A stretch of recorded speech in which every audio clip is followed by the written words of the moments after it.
Hello बच्चों, कैसे हैं आप? बच्चों, आज हम 9वीं कक्षा की गणित विषय की कार्यपत्रक करेंगे 70 नंबर की। ठीक है।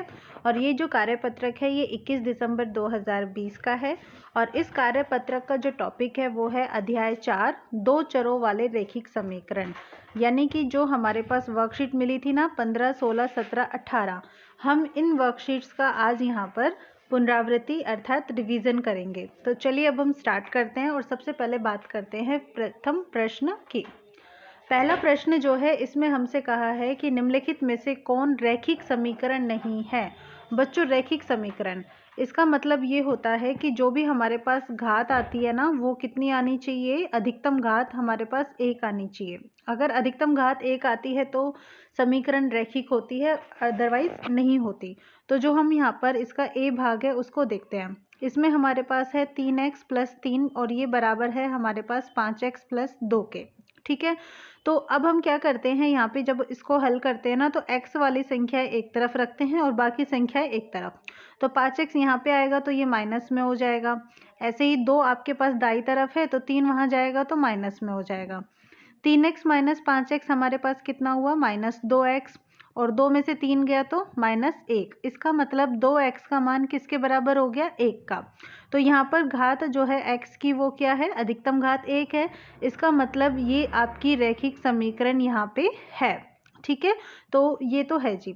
फिर दूसरा भाग जो है आपके पास b, इसमें कहा है कि x² + 5 और ये बराबर है 3x - 5 के। हम एक काम करते हैं, सभी ये जो संख्या है ना इनको एक तरफ लिख लेते हैं। तो x² + 5 तो है ही, 3x यहाँ पे आएगा तो माइनस का हो जाएगा और माइनस का 5 यहाँ पे आएगा तो प्लस में हो जाएंगे और ये बराबर होगा 0 के। तो हमारे पास x² - 3x, 5 और 5 कितने हो जाते हैं, 10 बराबर 0। अगर अब हम यहाँ पर देखते हैं तो जो हमारे पास घात है, अधिकतम घात x की वो कितनी आती है, 2 आती है। जब 2 आती है तो इसका मतलब वो हमारे पास रैखिक समीकरण नहीं है। तो हमसे फिलहाल यहाँ पे पूछा है कौन सा रैखिक समीकरण नहीं है, अर्थात बी जो है वो रैखिक समीकरण नहीं है। ऐसे ही सी में अगर हम देखें तो सी में तो आप देख ही पा रहे हैं क्या कि वहाँ पर x की घात तो 1 ही दिख रही है, अधिकतम घात है जो। तो यहाँ पे हमारे पास अधिकतम घात जो है 1 है। तो हम क्या कहेंगे यहाँ पर कि जी ये हमारे पास रैखिक समीकरण है। ठीक है। और उसके बाद डी, इसको हमें हल करना पड़ेगा क्योंकि अब जरा देखो, आपको दिखने में तो ऐसा लग रहा है कि मैडम 2 ही तो घात है, हल क्यों करना। तो चलो देखते हैं। आपके पास यहाँ पर जो बाया पक्ष है ये a + b का होल स्क्वायर है। इसका मतलब यहाँ पे a² यानी कि x² + b² यानी कि 2 का वर्ग + 2ab। तो 2ab में x गुना 2 और ये बराबर होना चाहिए किसके, x² - 8 के। तो x² + 2 का वर्ग 4, 2 दूनी 4 × x और ये बराबर है x² - 8 के। सभी संख्याओं को एक तरफ रख लीजिए, मतलब जितने भी हमारे पास यहाँ पे है ना इन सबको एक तरफ ले आओ। तो x² यहाँ आएगा तो माइनस का हो जाएगा और माइनस के 8 वहाँ जाएंगे तो प्लस में हो जाएंगे और ये बराबर क्या होगा, 0। अब हम देखते हैं कि x² यहाँ पे तो आपके पास किसका है, ये देखिए यहाँ पे तो हमारे पास है प्लस का और यहाँ पे किसका है, माइनस का। तो ये एक दूसरे को आपस में काट देते हैं। तो यहाँ पे हमारे पास बचा 4x, 4 और 8 यानी कि 12 बराबर 0। तो घात कितनी है हमारे पास, यहाँ पे 1 है। इसका मतलब ये भी हमारे पास क्या है, रैखिक समीकरण है। तो क्लियर हुआ, समझ में आ गया।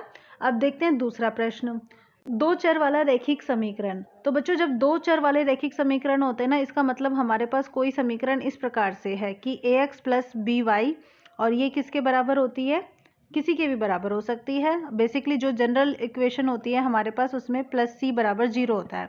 इसका मतलब यहाँ पर ax + by और इसका मान किसके बराबर है, -c के।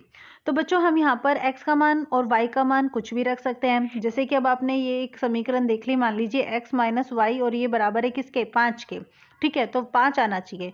तो आपकी मान कैसे आ सकते हैं भाई, कैसे भी आ सकते हैं। अगर आपने x का मान 6 रखा और y का मान 1 रखा तो भी क्या होगा, 6 - 1 यानी कि 5 आ गया। ठीक है। लेकिन अगर आप ऐसे ना रखो, आपका मन कर रहा है जी मैं x का मान तो रखूंगा 13 और y का मान मैं रखूंगा 8, तो आप कैसे करोगे, x - y यानी कि 13 - 8, तो भी आपके पास कितना आएगा, 5। इसका मतलब जब भी हमारे पास दो चर वाली रैखिक समीकरण होती है तो उसके अनेक हल होते हैं। ठीक है, अपरिमित रूप से अनेक हल। आपसे पूछा है x बराबर 0 का आलेख एक रेखा मिलता है और वह हमारे पास कैसी रेखा है। तो हम यहाँ पर x बराबर 0 का आलेख खींचेंगे। तो देखो बच्चों, जब हम आलेख खींचते हैं ना तो इस तरीके से हम ग्राफ बनाते हैं। तो ग्राफ में हमारे पास ये x अक्ष होता है प्लस का, ये हमारे पास माइनस वाला होता है। उसके अलावा यहाँ पे हमारे पास y अक्ष की प्लस की वैल्यू होती है और ये आपके पास जो नीचे होती है y अक्ष की माइनस वाली वैल्यू होती है। अगर अब हम यहाँ पर देखें तो हमारे पास क्या आना चाहिए, x का मान 0 आना चाहिए। तो इसका मतलब ये हुआ कि x का मान 0 है, आपका y का मान जो है वो चाहे कितना ही क्यों ना हो।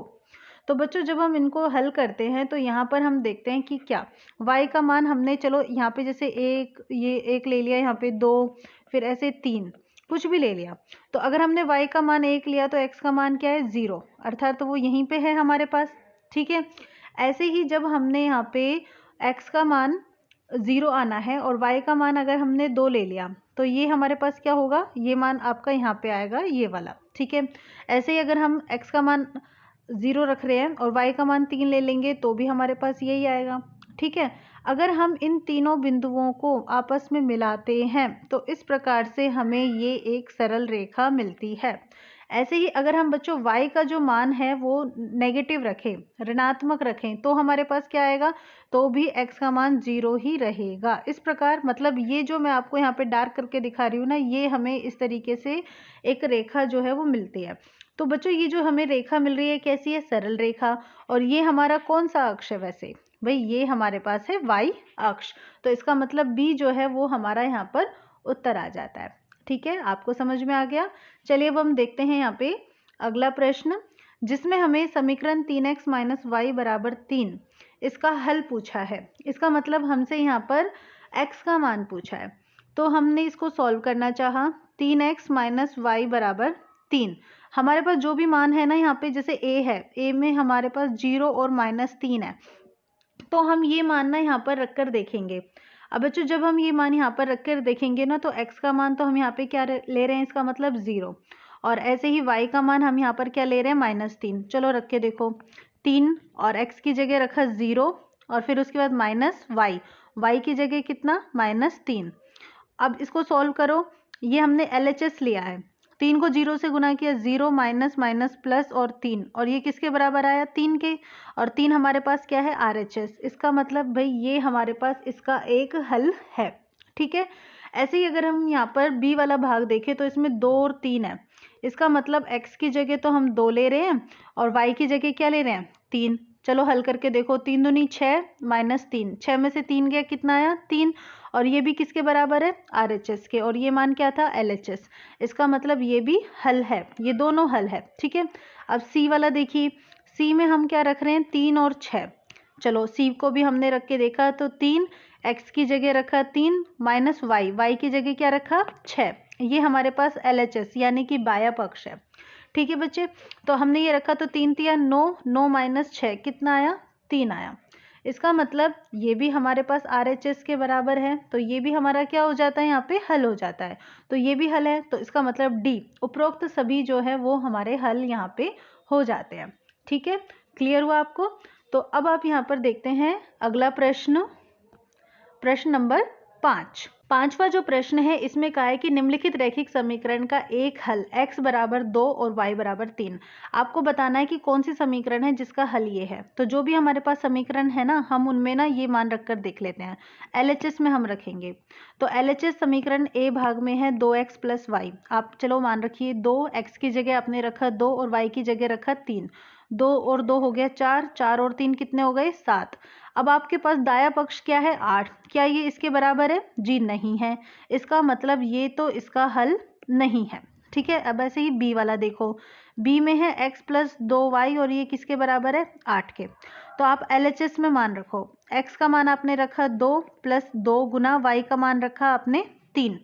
हल कीजिए, 2 3 दूनी 6, कितना आया, 8। और भाई ये तो हमारे पास इस वाले RHS के बराबर भी है। इसका मतलब ये आपका हल यहाँ पे है, B भाग जो है वो आपका हल है। अब C में देखो, C में है हमारे पास x प्लस वाई और ये किसके बराबर है, 8 के। x का मान 2 रखो और y का मान आपने रखा 3, तो 2 और 3 तो जी 5 हो गए। तो 5 तो हमारे पास 8 के बराबर नहीं है, इसका मतलब ये भी आपका हल नहीं है। इसी तरीके से डी हमने लिया, -x + y बराबर 8, तो हमने -x की जगह रखा 2 और y की जगह रखा 3, तो 3 में से 2 गया, कितना आया जी 1 आया, पर ये तो 8 के बराबर नहीं है, इसका मतलब ये भी हमारे इस रैखिक समीकरण का हल नहीं है, तो बी हमारा उत्तर हो जाता है। छठा देखते हैं, जिसमें हमें यहाँ पे जो समीकरण है ना 2x + y बराबर x + 5, इसके हमें दो हल ज्ञात करने को कहा है, दो हल। ठीक है बेटा, तो पहले तो एक काम करते हैं ना, x वाले देखो यहाँ पे भी LHS में भी है और RHS में भी है, हम एक तरफ ले आते हैं। ये आपने लिया 2x, वहाँ से x यहाँ पे आएगा तो माइनस का हो जाएगा, और ये प्लस का y, 5 को यहीं रहने दे देते हैं। ठीक है, तो 2x में से x गया तो x + y बराबर 5, ये हमारे पास एक समीकरण आ गई है।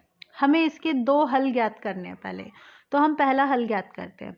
पहले हल के लिए हम क्या करते हैं, x का मान ना एक काम कर देते हैं, 1 रख देते हैं, 1 रख कर देखते हैं। अगर हम यहाँ से x का मान 1 रखेंगे तो इसका मतलब हमें y का मान निकालना होगा, तो y का मान का सूत्र क्या हो जाएगा, x को आपको निकालना है तो आप x को दाएं पक्ष में भेज दोगे तो 5 - x हो जाएगा जी। ठीक है, तो इसका मतलब हमें y मिला 5 - x, यानी कि 5 - 1, और 5 - 1 कितना हो गया, 4। तो पहला हल तो हमारे पास ये हो गया 1, 4। ऐसे ही अब हम दूसरा मान लेते हैं, तो दूसरे मान के लिए हमने ये मान लिया कि x का मान 0 मान लिया हमने। ठीक है, तो y का मान कितना हो जाएगा, 5 - x, यानी कि 5 - 0, और वो कितना मिला, 5। तो x का मान 0 और y का मान 5, एक हल ये हो गया हमारे पास। अब ऐसे ही हम यहाँ पर हमें कहा है कि जांच कीजिए कि 3 और 2, मतलब x का मान जो 3 और y का मान 2, ये आपके इसी समीकरण के हल है या फिर नहीं है। तो इसको चेक करने के लिए ना अब हम यहाँ पे क्या करते हैं, मान रखकर देखते हैं इस समीकरण में x + y बराबर 5 में, तो इसका LHS लो, x का मान 3, y का मान 2, कितना आया, 5, और भाई RHS कितना है, ये भी 5 है, इसका मतलब हाँ जी ये इस समीकरण का हल है। ठीक है, छठा प्रश्न आपका यहाँ पे कंप्लीट होता है। अब छठे प्रश्न के बाद हमारे पास जो सातवां प्रश्न है ना, हम इसको देख लेते हैं। ठीक है, सातवें प्रश्न में हमसे कहा है कि यदि बिंदु 5, 2 इस रैखिक समीकरण kx + 5y बराबर 10k के आलेख पर स्थित है, आलेख पर स्थित है बच्चों। ठीक है, इसका मतलब ये हुआ कि kx + 5y जो है ना आपके पास ये समीकरण बराबर 10k, इसका एक हल क्या है, 5, 2 है, क्योंकि जब वो उसके आलेख पर स्थित है तो इसका मतलब वो उसका हल है। इसका मतलब हम x का मान तो यहाँ पे रखेंगे 5 और y का मान हम क्या रखेंगे, 2 रखने पर। चलो रख दीजिए, आपने लिया यहाँ पे k, x का मान रखा 5 + 5 y का मान आपने लिया 2 बराबर 10k। हल करते हैं, 5 को k से गुना किया 5k + 5 दूनी 10 बराबर 10k। अब बच्चों हमें k का मान ज्ञात करना है, तो हम k की तरफ वाले जो मान है ना वो एक तरफ ले लेते हैं। ये 5k यहाँ पे है, हम इसको दाएं पक्ष में भेज देते हैं, तो यहाँ पर 10k तो है ही, 5k यहाँ पे आएगा तो माइनस का हो जाएगा, और ये बराबर 10, 10 में से 5 गए यानी कि 5, 5k बराबर है 10k, तो k का मान किसके बराबर हो जाएगा, 10/5 यानी कि 2। k का मान आपके पास यहाँ पर 2 आ जाता है। ठीक है, तो यहाँ पे ये सातवां प्रश्न पूरा। अब आठवां प्रश्न है, जिसमें हमें 2y - x बराबर 7 इस समीकरण का एक हल खींचना है। तो बच्चों इसका हल जब हम खींचते हैं ना, तो आपको एक कॉन्सेप्ट देती हूँ मैं, क्या कि जब भी हम ग्राफ का बनाएंगे, मतलब ग्राफ का जो भी हल खींचते हैं ना, तो एक बार हम x का मान 0 रख देंगे और एक बार हम y का मान 0 रख देंगे, बहुत आसान होगा हमारे लिए। देखो कैसे, ये जो समीकरण है 2y - x बराबर 7, चलो एक बार आप ना x बराबर 0 रख दो पहली बार, और जो भी मान आपके पास आएंगे ना वो हम यहाँ पर एक सारणी बना लेते हैं, उसमें हम रखेंगे। बहुत आसान सा तरीका बता रही हूँ बच्चों मैं आज, आप याद करोगे कि हाँ मैम ने कोई तरीका बताया है। x का मान 0 रखा, ठीक है, अब आपने यहाँ पे इसको हल करेंगे तो आपके पास 2y - 0 बराबर कितना हो गया, 7।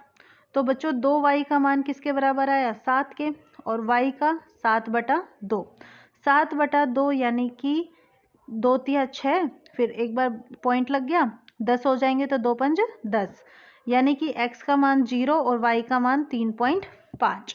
तो x का मान 0 रखने पे y का मान 3.5 मिला। अब हम दूसरी बार क्या करेंगे, y बराबर 0 रख देंगे, ठीक है। तो y बराबर 0 रखा है, तो 2 गुना 0 माइनस एक्स बराबर क्या 7। तो 2 को 0 से गुना किया तो 0 माइनस एक्स बराबर 7। तो इसका मतलब x का मान कितना हो गया -7। कब? जब आप y का मान 0 रख रहे हैं। तो अब हम यहाँ पर क्या करेंगे, एक बनाएंगे ग्राफ। तो ग्राफ बनाने के लिए एक तो हमने ये सीधी रेखा यहाँ पे ऐसे खींच ली है और एक सीधी रेखा हमने यहाँ पे इस तरीके से खींच लिया। ठीक है। अब हम क्या करेंगे, ये वाला जो मान है ये तो आपका x अक्ष प्लस वाला, ये वाला x डैश अक्ष माइनस वाला, ये वाला आपका y अक्ष और ये आपका y डैश अक्ष, और ये बीच में आपका 0 यानी कि मूल बिंदु। आपको x के जो मान है वो -7 तक चाहिए। ठीक है। तो ये x का मान 1 हो गया, ये हो गया आपके पास 2, ये 3, फिर ये 4। इस तरीके से ना आप बिल्कुल बराबर बराबर दूरी लेकर आप ना यहाँ पे क्या करेंगे, लिख देंगे वैल्यूज। और जब आप ग्राफ पर अगर बना रहे हैं ना, तो ग्राफ पे तो हमारे पास एक एक खाने बने हुए होते हैं, तो हम एक एक खाने पर ना यहाँ पे नामांकन कर देंगे, मतलब लिख देंगे कि कौन सा खाना कितने नंबर का है। तो ये हमें कहाँ तक चाहिए, -7 तक चाहिए। ये ले लिया बच्चा हमारे पास -7, और y के मान हमें 3.5 तक चाहिए। तो हम बेसिकली कोशिश करते हैं 1, ये 2, उसके बाद 3 और 4। ठीक है। सबसे पहले x का मान 0 रखिए। x का मान 0 आपका यहाँ पे होगा मूल बिंदु पे, लेकिन y का मान क्या आना चाहिए 3.5। 3.5 का मतलब 3 और 4 के बीच में, तो ये वाला बिंदु आपका हो गया। ठीक है, ये पहला बिंदु है। ऐसे ही अगली बार आप x का मान -7 लेंगे तो y का मान क्या आ जाएगा 0। x का मान -7 और y का मान 0। तो अब हम क्या करेंगे, इन दोनों बिंदुओं को एक सरल रेखा की सहायता से आपस में मिला देंगे। ठीक है बच्चों। तो जब हम इस तरीके से इनको मिला देते हैं तो हमें ये एक ग्राफ मिल जाता है। ठीक है।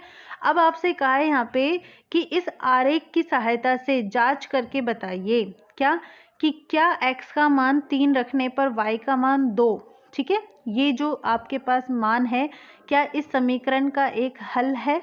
आपको क्या करना है, चेक करके नहीं बताना, x और y के जो मान है ना उनको रख के नहीं बताना, आपको ग्राफ की सहायता से बताना है।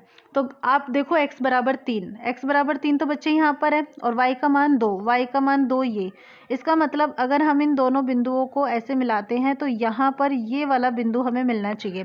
क्या ये इस आरेख पर है, नहीं आता ना, इसका मतलब ये हुआ हम यहाँ पर कहेंगे कि 3 और 2 ये हमारे पास इस समीकरण का हल नहीं है। ठीक है। तो ये आपका हो जाता है यहाँ पे 8वां प्रश्न।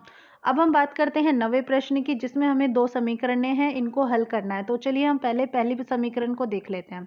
इसमें 7x - 9 = 16।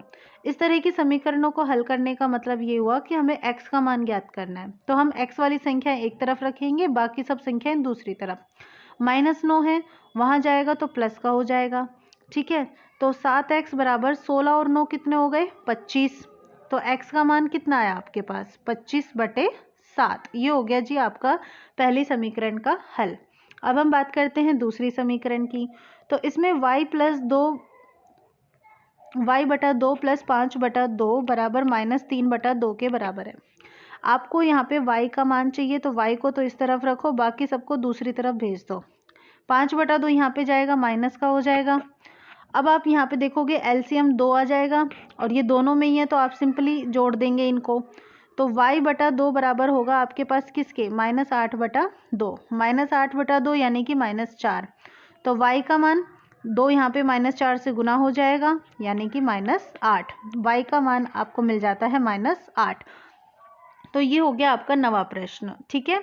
चलिए अब 10वां प्रश्न देखते हैं, जिसमें सारिका जो है बाल दिवस के अवसर पर चॉकलेट बांट रही है और प्रत्येक बच्चे को 5 चॉकलेट दे रही है, और वयस्कों को कुल 20 चॉकलेट दे रही है। यदि बच्चों की संख्या x बोला है और कुल बांटी गई जो चॉकलेट है उसे y से दर्शाया गया है, तो इसे पहला प्रश्न है 2 चरों वाले रैखिक समीकरण के द्वारा दर्शाइए। ठीक है बच्चों, आपने क्या देखा कि जो आपके पास यहाँ पे बच्चों की जो संख्या है वो कितनी है जी, वो है हमारे पास x। थोड़ी सी अच्छी सी हैंडराइटिंग नहीं आ रही है, सॉरी बच्चों की संख्या हमारे पास यहाँ पे x है। ठीक है। आपने प्रत्येक बच्चे को 5 चॉकलेट दी है, इसका मतलब यानी कि आपने बच्चों को कितनी चॉकलेट दी यहाँ पे, बच्चों को चॉकलेट जो आपने यहाँ पे दी है वो कितनी, 5 चॉकलेट एक बच्चे को। आपके पास कितने बच्चे हैं, x बच्चे हैं, तो 5 और x गुना हो जाएंगे यानी कि 5x हो गया, ठीक है। और उसके बाद आपने जो यहाँ पे जितने भी वयस्क है यानी कि जो बड़े हैं, आपने उनको कितनी चॉकलेट दी है, जो सारिका ने दी है चॉकलेट कितनी दी है सारिका ने, इन्होंने कहा है कि जी वयस्कों को 20 चॉकलेट दी है, इसका मतलब 20। तो आपके पास कुल चॉकलेट कितनी हो गई, आपने बच्चों को तो दी है जी 5x और वयस्कों को दी है 20, तो कुल चॉकलेट आपके पास इतनी हो गई।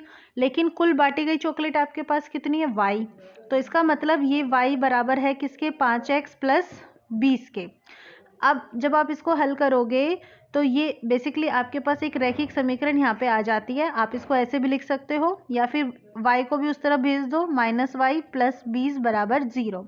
तो ये आपके पास दूसरा रूप आ जाता है रैखिक समीकरण का, ठीक है। अब इसके बाद नेक्स्ट कॉन्सेप्ट है यहाँ पे कि यदि उसने कुल 145 चॉकलेट बांटी हैं तो बच्चों की संख्या क्या होगी। देखो ये तो आपका पहला भाग है। अब कह रहे हैं कि जो हमारे पास कुल चॉकलेट है, पहले तो हम किससे बता रहे थे, y से। अब y की जगह हम क्या करेंगे, 145 रख देंगे। तो ये जो समीकरण 1 है ना, इसमें हम मान रख देते हैं इसका, ठीक है। तो आप रखिए दूसरे प्रश्न के लिए जी y आपके पास कितना है यहाँ पे 145। जब आप इसको सॉल्व करते हो तो आपने रखा 145 और ये बराबर किसके, 5x प्लस 20 के। तो 5x का मान कितना आएगा, 20 यहाँ पे जाके माइनस का हो जाएगा और 145 में से 20 गया तो कितना बचेगा, 5 में से 0 गया 5 और 14 में से 2 गए यानी कि 12।